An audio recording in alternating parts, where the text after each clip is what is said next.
अरे घर बैठे बन जा फकीर रे तू काए कोई तयुत डोले। घर बैठे बन जा फकीर रे तू काहे कोई तयुत डोले। घर बैठे बन जा फकीर रे तू काहे तयुत डोले। काए कोई तयुत डोले बाबा रे काए कोई तयुत डोले रे। घर बैठे बन जा फकीर रे तू काए कोई तयुत डोले। घर बैठे बन जा फकीर रे तू काहे तयुत डोले। घर बैठे बन जा फकीर रे तू काहे तयुत डोले। घर बैठे महात्मा बन जाओ, इधर उधर भटकने की जरूरत नहीं है। और जो संत हैं वे तो अंत हैं, और जो गलन गलन में डाली रखा घूम रहे ये सब पंत हैं, संत नहीं है।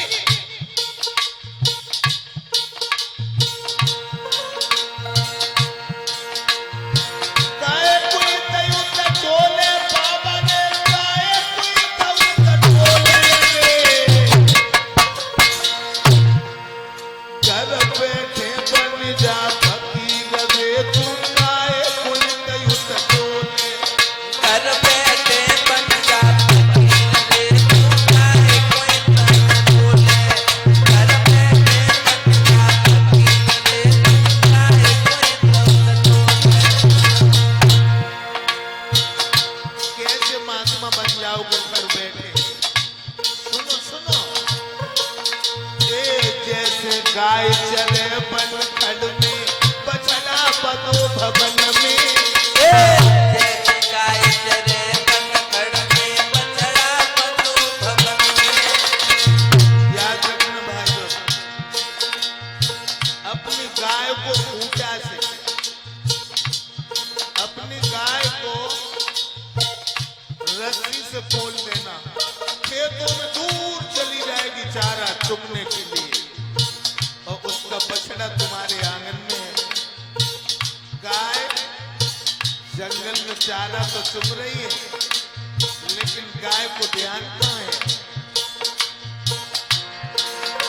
अरे जबले चित्तल वो गैया को बन में चरे शरीर रे तू काए कोई तयुत डोले। घर बैठे बन जा फकीर रे तू काए कोई तयुत डोले। घर बैठे बन जा फकीर रे तू काहे कोई तयुत डोले। घर बैठे बन जा फकीर रे तू काहे कोई तयुत डोले। जो गाय को अपने बच्चे की याद आई, जंगल में चल तो रही है बको शरीर ही चल रहा हो, ध्यान कहाँ पहुंच गो? बछड़ा के पास। ऐसे ही भाइयों, अबे गाय कोई तयुत डोले बाबा रे गाय कोई तयुत डोले रे। घर बैठे बन जा फकीर रे तू काए कोई तयुत डोले। घर बैठे बन जा फकीर रे तू काहे कोई तयुत डोले। घर बैठे बन जा फकीर रे तू काहे कोई तयुत डोले। घर बैठे महात्मा बन जाओ। सुखदेव जी बोले राजा परीक्षित,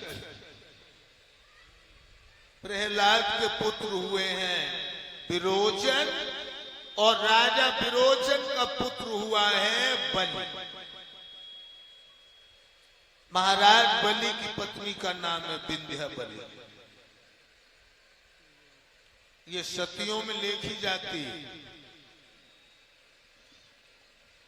बड़े ही आदर्शवादी राजा हैं महाराज बलि। ये दैत्य कुल में जरूर पैदा हुए थे, लेकिन आत्माओं से महात्मा हैं।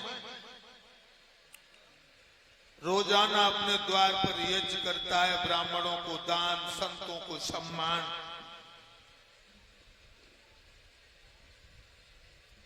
एक बार जब राजा ने यह संकल्प कर लिया कि हम 100 अश्वमेध यज्ञ पूर्ण करेंगे और देवराज इंद्र का इंद्रासन छीना लेंगे। तो भाइयों, ऐसा दुनिया में कोई काम नहीं है जिसे तुम ठान लो कर न पाओ।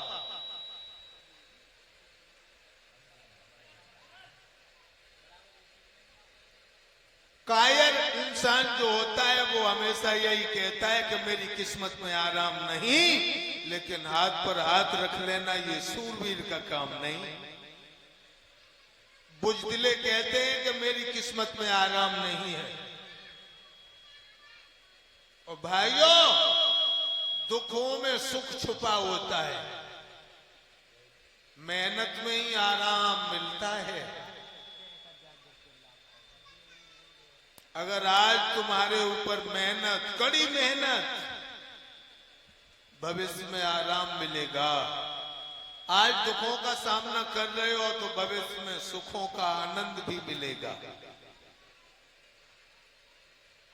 राजा बल बहुत बड़ा प्रतापी राजा।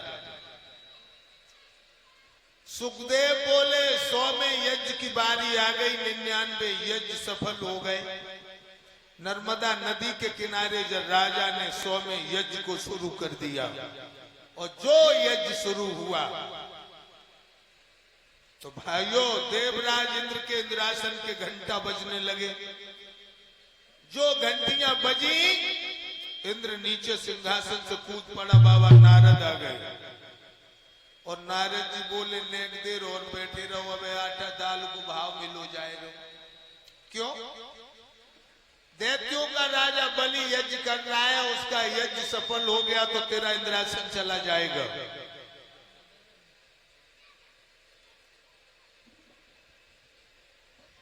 देवराज इंद्र जो थे, मदद मांगने के लिए क्षीर सागर में भगवान विष्णु के सामने पहुंचे और भगवान कमलेश के सामने अपनी बात कहने लगे। भगवान मेरी रक्षा करो, भगवान मेरी रक्षा करो। आइए देवराज इंद्र। हाँ, सर्वांग पसीना बह रहा है, होठ कांप रहे हैं, जबान भी लड़खड़ा रही है आपकी। क्या बात है, क्षीर सागर में कैसे ज्वार भरने को आए हो भैया? भगवान मेरे इंद्रासन की रक्षा करो। क्या हुआ तुम्हारे इंद्रासन को?